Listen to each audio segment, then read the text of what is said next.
महाराष्ट्रातील प्रत्येक अपडेट जाणून घेण्यासाठी आजच मेट्रो रायगडच्या सोशल मीडिया प्लॅटफॉर्मला लाईक, फॉलो आणि सबस्क्राइब करा.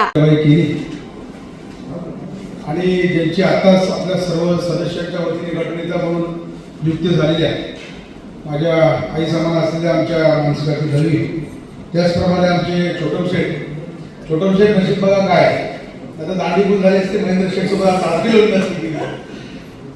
म्हणून असे आमचे छोटम शेठ उपस्थित माझ्या सर्व शिवसैनिक सहकारी मित्रांनो, बंधूंनो, भगिनींनो आणि माता,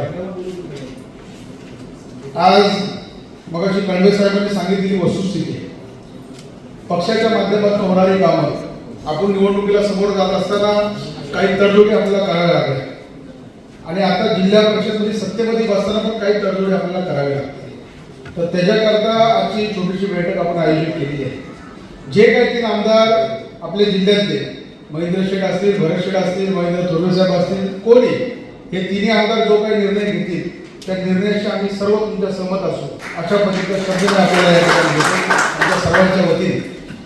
आणि 2 असे नेतृत्व भेटले, 2 शांत डोक्याचे, आम्ही 2 गरम डोक्याचे. म्हणून सभागृह कसा गाजवायचा त्याचा थोडा 6 महिने मला थोडं शिकू द्या, मग नंतर सांगतो वेदिकाला.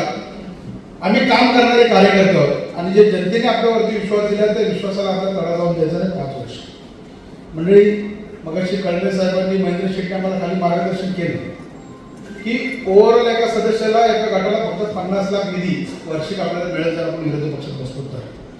मग तितकंच महत्वाचं आपल्या सत्तेत झालं. आता आपले 21 आहेत, राष्ट्रवादीचे 16 आहेत, बीजेपीचे 15 आहेत, उघाडाचे 5 आहेत, काँग्रेसचे 2 आहेत, अशी बेरीज आहे.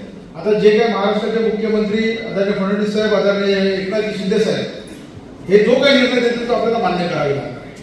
ठीक आहे, राजकारणामध्ये काही गोष्टी तडजोड करूनच चालाव्या लागतात आणि तुमच्या सर्वांच्या वतीने जो आपण शब्द दिला त्या शब्दाचं आपण या ठिकाणी पालन करा. नाहीतर काही आपल्याला 2 समित्या देतील, नाहीतर काय देणार पण नाही, नाहीतर कधी कधी आपल्याला असं पण करायला बिनशर्त पाठिंबा पण द्यावा लागणार आहे, कधी कधी पवार साहेबांचं पण लोक आपल्याला चालवावं लागणार आहे. म्हणून त्याप्रमाणे ज्या ज्या तडजोडी होतील त्या सर्व शिवसैनिकांनी या ठिकाणी तयारीत राहायचं आहे. परंतु पक्ष आपल्याला टिकवावा लागणार आहे. जिल्ह्यामध्ये आता येणारी विधान परिषदची निवडणूक आहे. महेंद्र शेठ, माझी तुम्हाला विनंती आहे की आज तुम्ही या निवडणुकीला पुढाकार घ्या. जसं आपण लोकसभेला पुढाकार घेऊन निवडून दिलं तसं या निवडणुकीला पुढाकार घ्या आणि विधान परिषदेची सीट ही शिवसेनेच्या पारड्यात कशी पडेल हे तुम्ही या ठिकाणी लक्ष द्या, अशी माझी तुम्हाला या ठिकाणी विनंती आहे. कारण की जर घड्याला तर विकत वगैरे मतदान केंद्रावर जाणार नाही, मी तुम्हाला स्पष्ट सांगतो. म्हणून तुम्ही जो काही निर्णय घ्याल त्या निर्णयाशी आम्ही सर्व सहमत असू आणि आपण सर्वजणांनी आता महेंद्र शेठ मार्गदर्शन केल्यानंतर आपण जिल्हा परिषद जिल्हा अधिकारी कार्यालयामध्ये जायचं आहे. एवढंच या निमित्त बोलतो, थांबतो.